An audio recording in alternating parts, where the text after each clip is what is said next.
Hey guys, this is Nick Dons here for the second time today, but this video, just a quick introduction. This video is just to show you guys my current progress on my gaming collection that I started over the summer. If you don't care about any of that, then don't watch this video. If not, I hope you enjoy it. I might as well start over here. We got Connect 4. I used that for a history project with Todd. But we got all my Wii games, all the old GameCube games that I decided to save that might be fun. We got, I don't know what's in there, doesn't matter. And then any game that I had for Game Boy, Game Boy Color, or Game Boy Advance from my childhood. Over here I have all my PS3 games alphabetized. Here's the good stuff. Start on the ground over here. I got a broken Dreamcast that some random guy gave me at Disc Replay, and two NESs that both work great. This one here is a little different colored, and I bought this one off of eBay, and it's got a brand new connector inside of it, the pin connector, whatever you want to call it, and I'll show you in a few minutes why I'm not using either of those. This is a perfectly working Genesis that I found at a garage sale. Works great. I've got my NES box that came with the NES that I got off of eBay, and then a Dreamcast box that I have for my working Dreamcast that I'll show you in a second. Now down here, I've got 4 Genesis games in cases, and some Dreamcast games here, and the only PS1 game I have, Castlevania Symphony of the Night, because it's probably the greatest game of all time. The rest of my Dreamcast games are there in a stack. If you can read the labels on those, good job. And this one is obviously Sonic and Knuckles. If you know anything about that, that's great. And right here I've got my Dizzy the Adventure game and Quattro Sports something for the Aladdin Deck Enhancer for the NES. That's a rare little failed project, I guess. I got my Sega Genesis Game Genie in the box with the code book, and then I got my NES Game Genie. And those both work fine. All these games work great and everything. My stack of Nintendo 64 games, I haven't bought any of those. Those are all games that I had from my childhood. And here are all of my 50-something NES games. As you can see, this stack goes all the way to the top here of the shelf.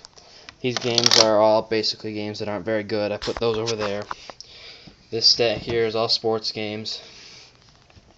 This stack here is good games, but like they're not I don't know what you want to call them, like important, like these ones.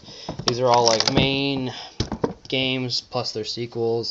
I got 2 copies of Legend of Zelda 1 because this one like rattles. I don't know if you can hear that, and it doesn't work at all, so I bought another one, and it's in perfect shape.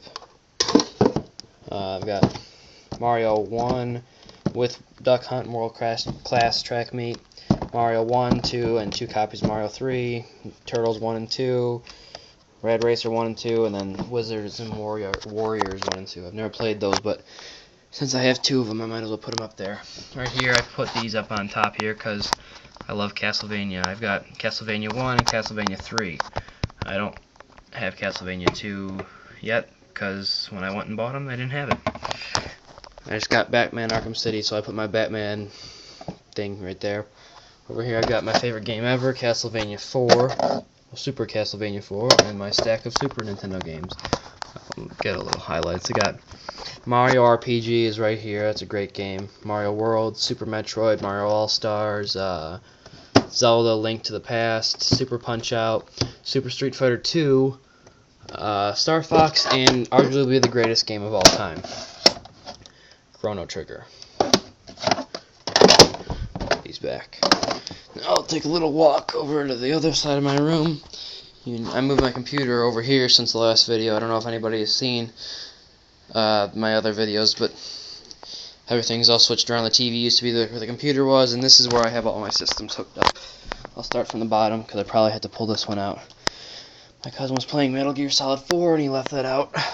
But here's my PS1. can pull that out. This cord's nice and long. That's a good thing because I have my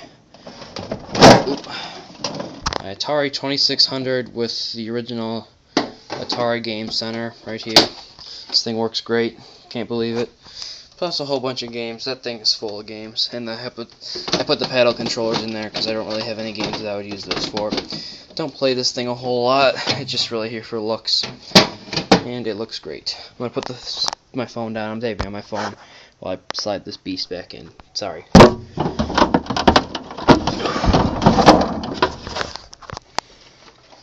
Alright. My PS1 back on top of there. And here I've got my fat PS3, my skinny PS3 sitting here. I moved this one all the way around, like everywhere. Living room, hook it up to the computer, or any. That's why it's in the middle of the floor right now. My Dreamcast. This works great, and my mom's friend gave this to me for free, so that's awesome. Got my N64. This was mine from my childhood. It works great still. Got my my Sega Genesis that my cousin Brian sold to me. This one works better than the one that I got at the garage sale, so I used that one. I've got my Super Nintendo that I got from Mitch Williford, my Wii, and my top loader NES, my prized possession. This thing is awesome. Works great every time. I got Blaster Master in there because that's a fantastic game. No, every single one of those consoles is hooked up to my TV. I use these two switch boxes here that go into two different video ports, and then I've got the coaxial flipper switch because the top loader NES and the Genesis both have switch boxes, I guess you call them. The Genesis can use not a switch box, but I don't have a video cord. I'm probably going to buy one. And when I need to hook up the Atari, I use this thing right here. You plug the Atari video cord in there, you plug that into the coaxial switcher, and it works fine without the switch box. The last thing I want to show you guys is my drawer of controllers. I've got loads of stuff in here. Another Dreamcast controller. I've got about 10 NES controllers, and NES Max, Atari paddle controllers, a couple PS3 controllers, 7 or 8 Genesis controllers. Everything's in there. Oh, other than that, I forgot to show you top shelf of this. Got my two zappers, a gray one and an orange one, and two NES Advantages. This one, the joystick is not broken, but the B button doesn't work. And this one, the joystick is broken off, obviously. It's just kind of chilling there. And I'm sure it all works, but I can't use it with a broken joystick. Thanks for watching, guys. Have a good one.